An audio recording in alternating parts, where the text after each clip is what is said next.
جی د وحدت نیوز قدرمنو د وخت تاسو کتلی شئ موږ په قبایلي ضلع جنوبي وزیرستان پاک افغان انګور اډه چې کوم مین شاعره ده په رغزي کې موجود یو د رغزي ولس چې کوم دی هغه راپورته شوی دی د خپلې غوښتنې پاک لا باندې دوی د په احتجاج باندې لاس پورې کړی دی دې وخت کې دوی پر لت چې کوم دی هغه کینولی دی دوی د غوښتنې دي چې په دې سیمه کې د انټرنیټ چې کوم 3G 4G دی DSL سیسټم دی یا چې کومې ټاورې لګېدلې دي هغه هم فعال کړي شوي نه دي هغې نه علاوه د بجلۍ چې کومې ستونزې دي په دې حوالې سره چې کوم د دې سیمه مشران دي نوجوانان دي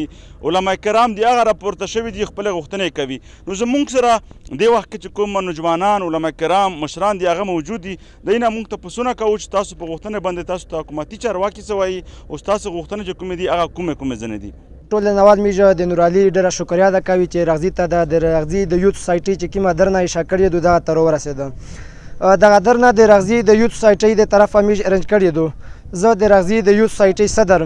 د میږ د درنې دغه څلور مطالبې دي چې اولي مطالبه د میږ د 3G 4G بحالول دو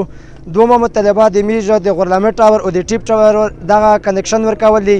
درمه مطالبه چې رغزي نه د ونه نه د انګور اډې پوره کیمه کیبل تللی دی د دغه کیبل نه میږ ته ایکسچینج ورکول دي د DSL مطالبات د میږ څلورمه مطالبه دغه د میږ د بجلۍ دو چې دلته ځینې لاینې نامنظور شوي دي د بجلۍ خو په هغه باندې اچار نه دوی پوره شوي د میږ ته ټاور لګېدلې دي پورې ټیپ تی دل طرف ته چې کیما دو غرلامک کې لګېدلې دو میږ ته کرنټ ویله نه ورکوي یو پوته شوه دا بله چې دا ویایي چې دا د سکورټي مسله خو زه دا وایم چې دا کیسې په اسلام آباد کې دا شوي دي په پېښور کې شوي دي په لاهور کې شوي دي دی بیا ورته ویله نه بندوي داخله په نیټ بندېدو او دغه رنګې انلاین چې کومه هغه واخیستل شي کلاسونه دا په نیټ بندېدي او ورسره دغه بنیادي د میږ هغه انساني ضرورتونه دي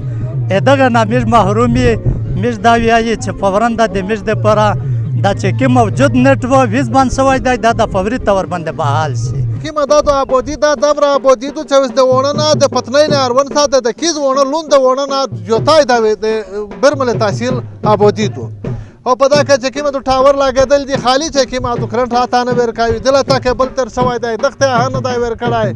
او نور د میږ ټلیفون نه د هېڅ سہولت نشته لکه مولوي صاحب درته وکړه چې د میږ یعنې د سکول د دغه نیټ سره تعلق لري په سکول کې میږ په دا وجه ناکام شوي او په بیمور کې میږ ناکام ذاتي خپل یې په کور کې بیمور پروت دی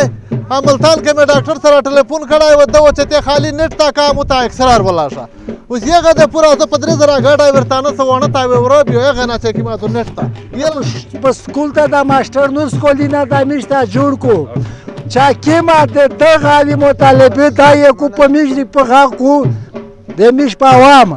دای په عوام شوی دی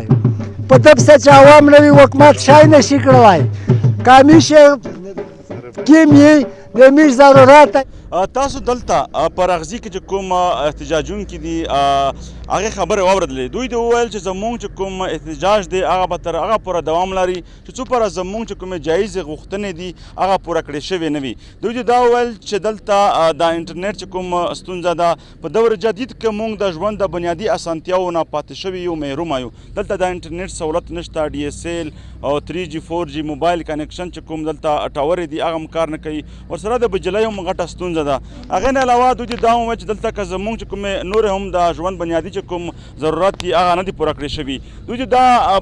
تقریرونه وکړل دوی دا غوښتنې وکړلې چې څرنګه د ملک د نورو سیمو خلکو ته کومې اسانتیاوې ورکړې شوي دي باید هغه اسانتیاوې موږ ته هم راکړې شي په دې احتجاجي پرلت کې چې کوم د سیاسي پارټیانې چې کوم ګوندونه دي هغه هم راځي دلته وخت په وخت باندې په دې کې دلته تقریرونه کوي تر دې دمه د حکومتي چارواکو سره دوی د مذاکرات چې کوم دي هغه نه دي شوي دوی د وایي چې که چیرې زموږ غوښتنې چې کومې دي هغه زر تر زره پوره نه کړې شي بیا به موږ چې کوم دا احتجاج دی د کومه درنه ده دا به نوره سوه کوو او نور چې کومې لارې دي د لوکل هغه به بندوو